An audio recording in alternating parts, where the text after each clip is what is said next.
안녕하세요. 매일 새로운 사연을 전하는 읽어주는 사연 라디오입니다. 구독과 좋아요, 많은 공유 부탁드립니다. 오늘의 사연 시작하겠습니다. 안녕하세요. 결혼한 지 10년 된 40대 여성입니다. 제가 오늘 이렇게 사연을 쓰게 된 건 제가 어쩌다 폐암 걸린 시아버지를 모른 척하게 되었는지 이야기하고 싶어서예요. 속사정을 모르는 사람들은 저처럼 독한 며느리가 있겠냐고 욕을 하겠지만 제 이야기를 듣고 나면 그래도 저를 욕할 수 있을까 싶네요. 남편하고는 사내 커플로 만나서 2년 정도 연애하다가 결혼했어요. 같은 부서는 아니었지만 오고 가며 서로 얼굴을 익혔고 그러다 우연히 연말에 있었던 회사 행사에서 이런저런 대화를 나눌 기회를 갖게 되었죠.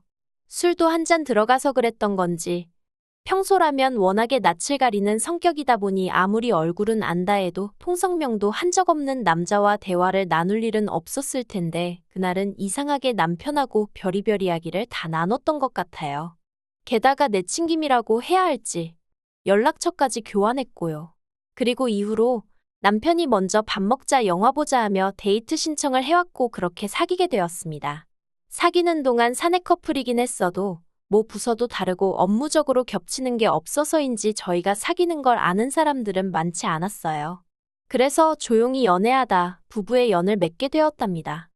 결혼 허락을 받을 당시만 하더라도 시댁이나 친정이나 여러모로 비슷한 환경이었어요. 양가 부모님 다 재산 어느 정도 가지고 계셨고 노후 준비도 되어 있으셨지요. 다만 시댁은 서울에, 친정은 지방에 있었고 저희 부부는 직장이 서울이다 보니 자연스레 시댁과 멀지 않은 곳에 신혼집을 구하게 되었습니다. 신혼집을 구하던 당시 시댁에서 1억 지원받았고 친정에서는 2억을 해주셨어요. 아무래도 친정에서는 제가 개혼이다 보니 조금 더 신경 써주신 부분이 있었습니다. 아무튼 그래서 뒷말은커녕 솔직히 남들보다 조금 여유롭게 신혼생활을 시작할 수 있었던 것 같아요. 그리고 이후로 아무래도 저희가 시댁에서 제일 가깝게 사는 자식들이다 보니 여러 가지로 시부모님을 챙겨야 하는 상황이 잦았습니다. 참고로 남편에게는 위로 아주버님과 신우가 있는데 다들 결혼해서 자식 낳고 살고 있었어요. 그리고 해놓고 사는 걸 이야기하자면 처음에 저희가 결혼하던 당시만 해도 당연히 두 집이 저희보다 형편이 좋았습니다. 남편 말로는 실제로 아주버님은 결혼할 때 집 한 채 받으셨고 신우도 2억 받아갔다고 들었어요. 하지만 시부모님 재산이고 제가 없을 때 있던 일인데 왜 당신은 1억만 해주시는 거냐고 묻기도 그렇잖아요. 그래서 시댁도 아주버님은 개혼이었고 신우는 있는 집으로 시집을 가다 보니 특별히 더 신경을 써주셨나 보다 생각하고 크게 의미를 두지는 않았습니다. 솔직히 그런 거 하나하나 의미 부여하기 시작하면 제가 뭘 어떻게 바꿀 수 있는 상황도 아닌데 제 속만 쓰린 거 아니겠어요. 아무튼 그런데 이렇게 살다 보니까 아무리 부모가 한미천해줘도 자식들이 어떻게 쓰느냐에 따라 결과물이 달라지더라고요. 아주버님네도 그랬습니다. 처음에 해준 집을 잘 가지고 계셨더라면 솔직히 몇 억은 버셨을 거예요. 그런데 아주버님이 잘 다니던 회사를 관두고 갑자기 창업을 하시겠다들면서 홀랑 집을 파셨거든요. 그런데 창업이 말이 쉽지. 뭐 가게만 차려놓는다고 손님이 알아서 오는 건 아니잖아요. 평생 더우면 찬바람 나오고 추우면 뜨뜻한 바람 나오는 데서 공부하고 일만 하시던 아주버님이셨습니다. 그런데 갑자기 무슨 음식점을 하시겠다고 하셔서는 결국 장사 시작하고 3년 만에 시쳇말로 다 말아먹었어요. 그리고 신으로 말하자면 솔직히 얄미울 때가 한두 번이 아니었어요. 질투한다고 보일 수도 있겠지만 무슨 팔자를 타고났길래 저렇게 매일같이 놀고 먹으며 사나 싶었거든요. 근데 제가 단지 그게 부러워서 신우가 얄미웠던 건 아니에요. 막말로 저도 시간 있고 돈 있었으면 신우처럼 살았을 테니까요. 하지만 까놓고 말해서 자기가 자식이면 자식된 도리는 해야 하는 거 아닌가 싶대요. 예를 들어 몇 년 전 시어머니가 인공관절 수술을 하셨을 때도 말이에요. 시어머니가 연세가 많으신 것도 아니었는데 남들보다 이른 나이에 인공관절 수술을 하셔야만 했어요. 그리고 그 일로 시어머니는 육체적인 고통으로 고생을 하신 것도 있지만 심리적으로 무척이나 힘들어 하셨어요. 인공관절이라는 게 한 번 수술하고 나면 길어야 10년 쓴다는데 그래봤자 당신 나이 70도 안 된다면서 이후에는 어떻게 사느냐고 걱정이 이만저만이 아니셨지요. 그리고 사람들이 인공관절 수술은 노인들이나 하는 거라고 생각하는데 당신은 나이가 60도 안 되었는데 그런 수술을 받았다면서 거기서 오는 우울감도 상당하신 듯 했어요. 그런데 신우는 단지 자기가 시댁에서 2시간 거리에 산다는 이유로 수술 때도 그렇고 거의 얼굴을 비추는 법이 없었습니다. 하지만 2시간 거리에 있는 친정에는 안 와보더라도 10시간 거리의 미국에는 잘만 가더라고요. 물론 제가 그런 신우 대신 혼자 시어머니를 돌본 게 억울해서 이런 소리를 한다고 생각하는 사람들도 있을 겁니다. 그리고 솔직히 저도 사람인데 가끔은 혼자 시어머니 비위 맞추고 상대해드리는 일이 버겁게 느껴지던 때도 있었으니 그 말이 완전히 틀렸다고 할 수는 없겠네요. 하지만 그래도 저는 저희 친정어머니도 워낙에 할머니를 지극히 모시는 걸 10여 년 가까이 옆에서 보며 자랐기 때문에 며느리로서 응당해야 할 일이라고 생각했어요. 그리고 실제로 시어머니가 저한테 매번 고맙다 너밖에 없다 너만한 며느리가 세상에 있겠느냐 그런 말씀을 자주 해주셨거든요. 왜 사람이 말 한마디로 천냥빚 갚는다고 하잖아요. 제 기분이 딱 그랬어요. 이따금씩 힘들고 지치더라도 시어머니가 그런 말씀을 해주시면 그래 내가 잘하고 있는 거구나. 그래 남들이 어떻게 하건 그게 무슨 상관이냐. 나는 내 알도리만 잘하자 그렇게 생각했지요. 그리고 무엇보다도 남편 또한 이런 저에게 무척이나 고마워했습니다. 남편은 이제껏 제가 하는 말에 한 번도 안 된다 한 적이 없었고 화를 낸 적도 없었어요. 제가 이렇게 하자 하면 좋다고 하고 또 저렇게 하자 해도 좋다고 하는 그런 사람이었거든요. 그래서 정말 나 하나 희생한단 마음으로 억울한 마음보다는 보람찬 마음으로 지난 세월을 보냈는데 이렇게 시부모님한테 뒤통수를 맞을 줄은 정말 상상도 못했습니다. 작년 이맘때쯤이었어요. 얼마나 충격적이었는지 지금도 그날이 생생히 떠오릅니다. 그날은 토요일 아침이었고 전날 저나 남편 둘 다 야근으로 늦게까지 일을 했던 탓에 늦잠을 자게 되었지요. 느지막이 일어나서 브런치나 해먹자며 소세지 굽고 계란 후라이를 하고 있는데 옆에서 커피를 내리던 남편이 정말 대수롭지 않다는 듯 저한테 자기 우리 부모님이 건물이랑 땅 있는 거 알지? 하고 말문을 열더군요. 그래서 제가 아는데 왜? 하고 대답했습니다. 그리고 이때까지도 그 뒤로 나올 내용은 조금도 예상하지 못하고 있었거든요. 그런데 남편이 그 재산 며칠 전에 형하고 누나 앞으로 증여해 주셨대. 그러는 거예요. 솔직히 제가 평소에 시부모님 재산을 생각하면서 무슨 꿈을 꾸고 있었다던가 그런 일은 결코 없었습니다. 하지만 그 이야기를 들으니 순간 당황스럽더라고요. 그래서 아주버님하고 형님만 하고 되물었어요. 그랬더니 남편이 한다는 말이 응영은 장남이고 누나는 하나뿐인 딸이라서 그렇게 해주셨다네 하는 거예요. 그래서 제가 남편더러 당신은 아무렇지도 않냐고 물었습니다. 그랬더니 남편이 자기는 전혀 상관없다나요. 사실 저희 남편이 워낙에 욕심 없는 성격이긴 해요.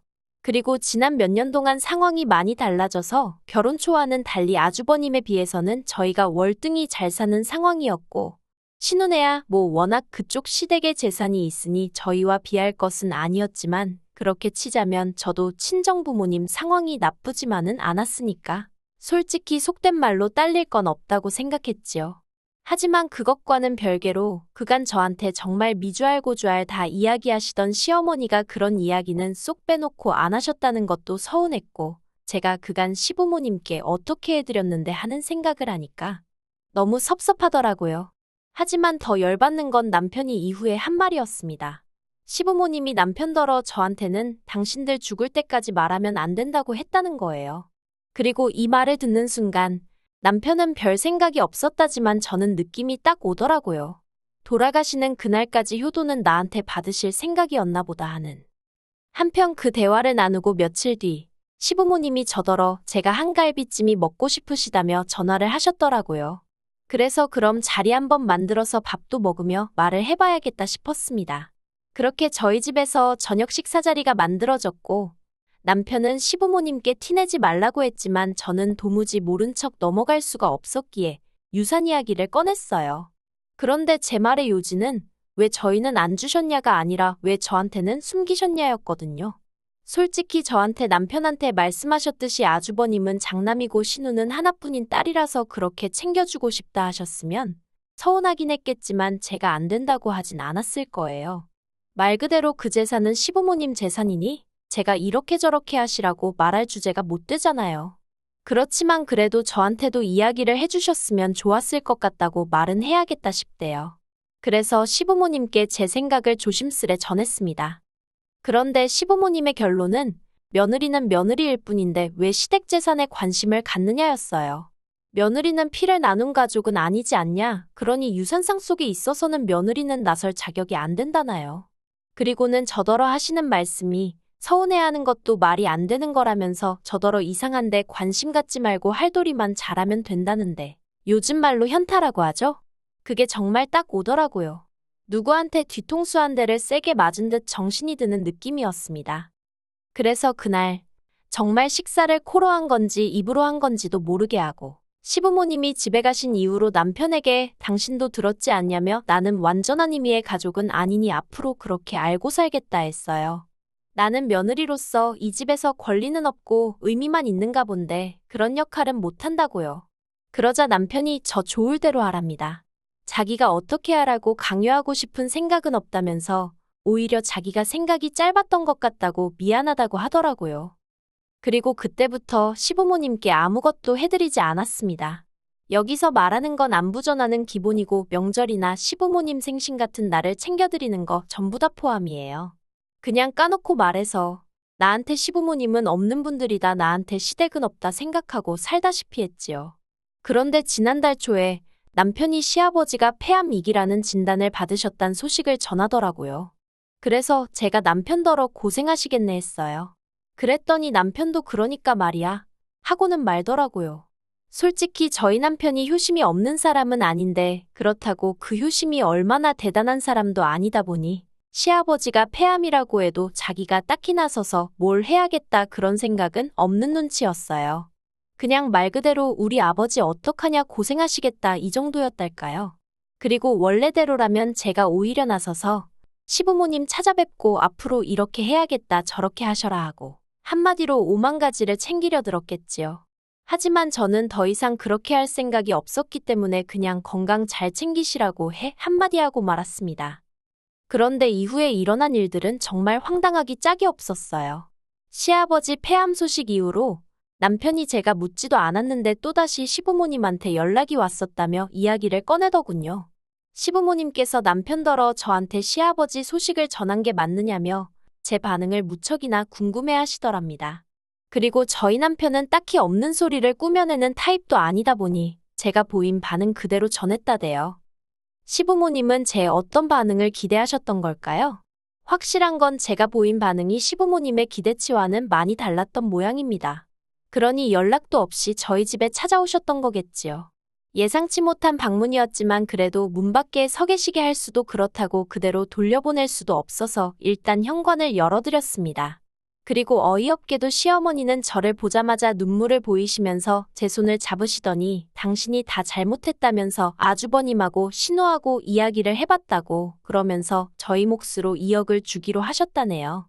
그리고는 덧붙이시기를 이제 이 돈 받고 마음 풀라면서 예전처럼 잘 지내고 싶다 하셨는데 솔직히 마음이 풀어지기는커녕 짜증이 나더라고요.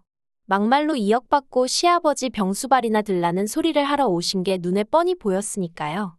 그래서 제가 2억을 주신다는 게 저한테 주신다는 것도 아니고 저희 남편한테 증여해 주시는 거 아니냐 그러면 남편하고 이야기하시면 되지 왜 저한테 이러시냐 했어요. 어머님 말씀대로 피 한 방울 안 섞였는데 저한테 이런 이야기 하시는 이유가 뭐냐고요.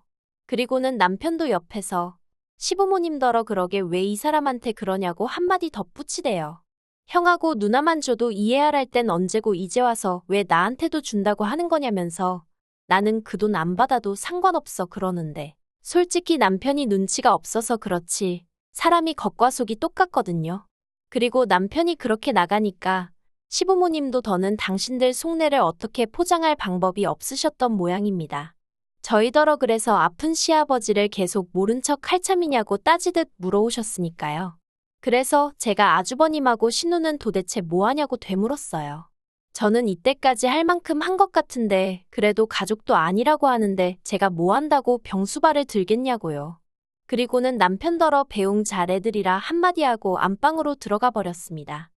그리고 그날 이후로 시댁하고는 정말 완전히 발길을 끊었습니다. 물론 남편도 그런 것은 아니고 저만요. 남편은 종종 시댁에 일이 있으면 가기도 하고 묻지 않은 쓸데없는 소식도 전하고 그런 식이에요. 보아하니 아주버님이랑 신우가 남편한테 네 마누라 마음 좀 달래보라며 어지간히 달달 볶는 모양입니다. 하지만 저희 남편은 그러면 직접들 하던가 왜 나한테 그러냐고 버티고 있다대요. 그러면서 자기 잘하고 있는 거 맞냐며 웃는데 이 인간은 속이 있는 건지 없는 건지 모르겠어요. 그리고 시아버지 병세는 뭐 딱히 호전되고 있는 것 같지는 않습니다. 병원까지 원래는 매번 저나 남편이 모셔다 드렸는데 남편은 승진 이후로 회사 일이 바빠져서 지금은 두 분이 택시 타고 다니시는 것 같아요. 다른 소식은 잘 모르겠습니다. 제가 전혀 관심을 안 갖고 있다 보니 남편이 소식을 전해도 그냥 그런갑다 하고 한 귀로 듣고 한 귀로 흘리고 있거든요. 아무리 시부모님과 며느리 사이라고 해도 이것도 결국 사람 대 사람 사이잖아요. 그러면 한쪽만 노력한다고 될 일이겠어요? 죽을 때까지 저는 모르게 하란 말 잊지 못할 것 같아요. 그러니 이 관계도 영원히 나아질 수 없겠지요. 아무튼 저는 할 만큼 했다 싶으니 후회는 없네요. 긴 이야기 들어주셔서 감사합니다. 오늘의 사연은 여기까지입니다. 구독과 좋아요, 알람 설정해주시면 앞으로 더 좋은 사연으로 찾아오겠습니다. 감사합니다.